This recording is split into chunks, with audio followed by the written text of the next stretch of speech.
Bonjour. Alors pour clôturer ce chapitre, la troisième capsule va porter sur la résolution de Schrödinger d'un atome à plusieurs électrons.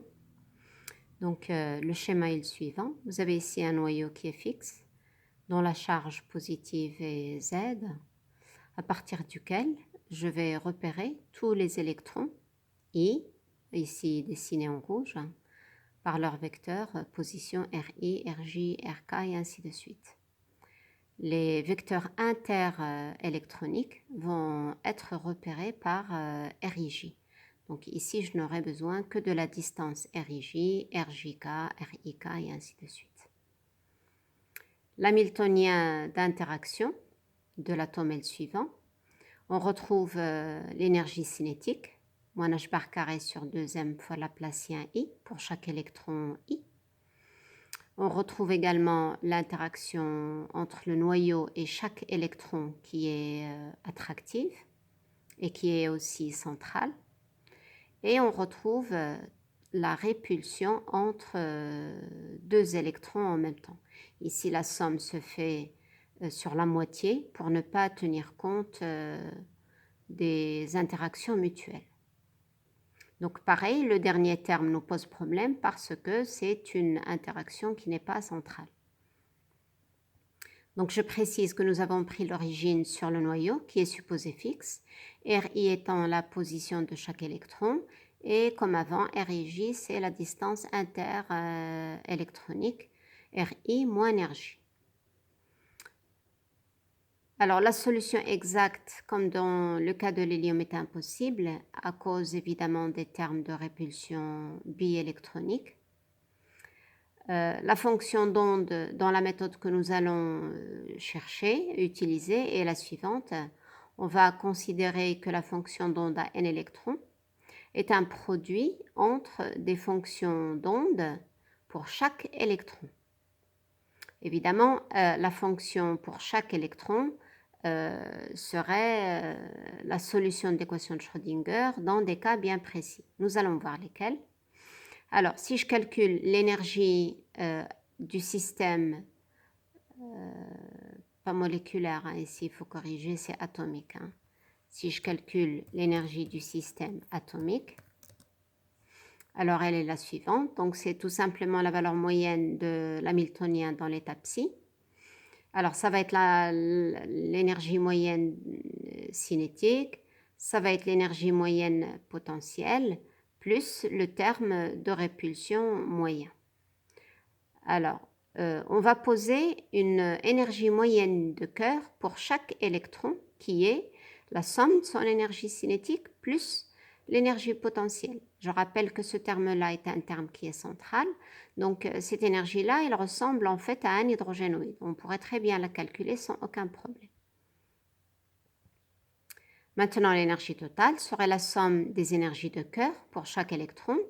Le terme qui nous intéresse, c'est le terme 1 sur RIJ pris entre les états de la fonction d'onde totale. Alors, je vais, pour simplifier les calculs, poser la fonction d'onde monoélectronique phi I égale phi NLM de RI. Et puis, sachant que toutes les orbitales sont normées, ici, la valeur moyenne de 1 sur RIJ dans cette valeur moyenne ne va concerner finalement que l'orbitale phi I et l'orbitale phi J. Donc, que je fais apparaître ici. Alors, sachant que je peux permuter l'électron IJ, de toute façon, ici, on ne fait intervenir en même temps que deux électrons en question.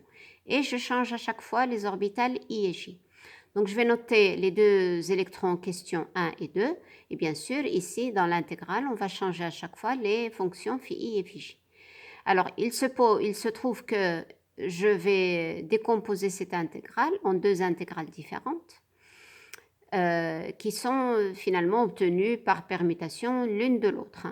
Le signe moins est dû au fait que la fonction d'onde étant antisymétrique, quand je permute 1 avec 2, la permutation elle est impaire, donc forcément je lui associe un signe moins.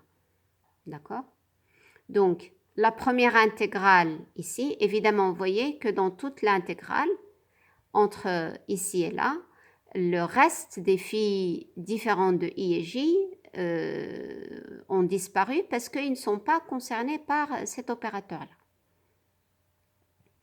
Alors, ça nous permet d'introduire ce qu'on appelle l'intégrale de Coulomb et l'intégrale d'échange.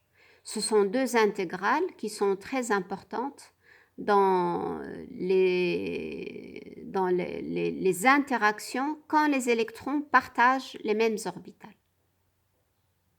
Alors, de ce fait, l'énergie totale va être la somme sur tous les électrons de l'atome de l'énergie de Kerr, qui est finalement l'énergie d'un hydrogénoïde, plus la somme, vous voyez ici, sur tous les termes d'interaction des éléments de matrice JIJ, des termes de Coulomb, moins les éléments de matrice de l'intégrale d'échange. Alors, le but, c'est quoi? Le but, c'est de pouvoir utiliser une méthode variationnelle, c'est-à-dire je vais chercher un ensemble de fonctions d'onde phi telles que l'énergie totale est minimale. Alors, cela implique que je suis capable de trouver un opérateur, un hamiltonien effectif, qui n'est finalement que l'hamiltonien de Kerr plus les opérateurs associés à l'intégrale de Coulomb et à l'intégrale d'échange. Et le but, c'est, une fois j'ai calculé cet hamiltonien effectif-là, je résous cette équation de Schrödinger et ça me permet de calculer, vous voyez, la fonction d'onde optimale, phi pour chaque électron et l'énergie epsilon i correspondante. L'équation à résoudre utilise un hamiltonien effectif qui permet donc le calcul d'énergie monoélectronique dans une entité à n électrons. N'oublions pas que le seul terme qui dépend de l'électron I, c'est l'hamiltonien du Kerr, alors que l'intégrale d'échange et l'intégrale de Coulomb, les deux contiennent des informations sur la distribution des n autres électrons. On recherche chaque fonction monoélectronique comme solution des équations de Schrödinger, où l'hamiltonien ne contient que la coordonnée de l'électron I et tient compte donc de la présence des autres électrons. Ça veut dire que je pars finalement d'un certain nombre de fonctions d'onde, ici, là, au départ, 0 ça veut dire avec l'hamiltonien de Kerr.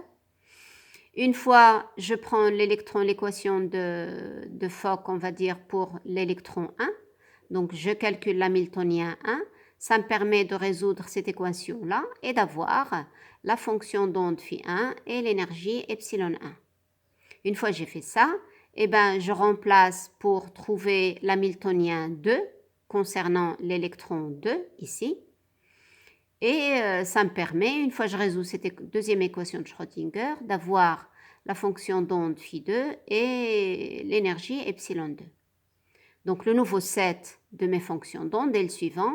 Je connais la fonction phi1, je connais la fonction phi2, je connais leurs énergies correspondantes et je peux aller comme ça de proche en proche et déterminer les nouvelles fonctions phi3,1, phi-i1 jusqu'à phi-n1, ainsi que leurs énergies correspondantes.